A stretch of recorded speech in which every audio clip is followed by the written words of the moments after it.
the strikes, 5 strikes. So we've all seen this to some extent, the 4 boxes, like so. For the Wing Chun folks, vertical midline, horizontal midline, pretty easy. 1, 2, 3, 4. Same-sided strike, that's a 1. Anything in this 90-degree quadrant is a 1. Anything on this quadrant is a 2. Okay? Anything from here to here is a 3. And anything from here to here is a 4. 5 is any stab. Always think about the corresponding stab. Very important. Whatever hit I'm throwing, I want the tip of that stick aimed in at the target at the finality of the strike. I want it to come here, boom, bang.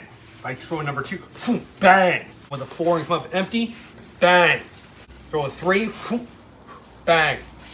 1, it's practical, and 2, it very much helps you to stay in the box. Circle the hit, circle the hit. And when I circle it, it arcs to the target and then recycles immediately. Once I've either hit the target or missed the target, I bring it right back to fire again. Don't confuse the numbering with a target. That's incorrect. I used to think, oh, 3s and 4s are down here and 1s and 2s are up here. That's nonsense. Empty-handed here, if my hand is here, my target's here, bang, that's a 4. Doesn't have to be down here. I want to hit down here, bang, that's a 1, right? Boom, that's a 2.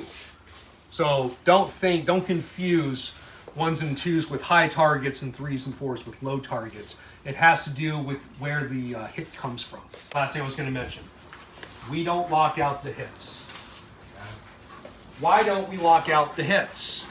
See, if I lock my punch out, it is useless now. I have to reset it. It can't go anywhere. It also is going to allow you maximum flexibility for follow-up shots, particularly those that are not straight ahead of you, because they usually aren't.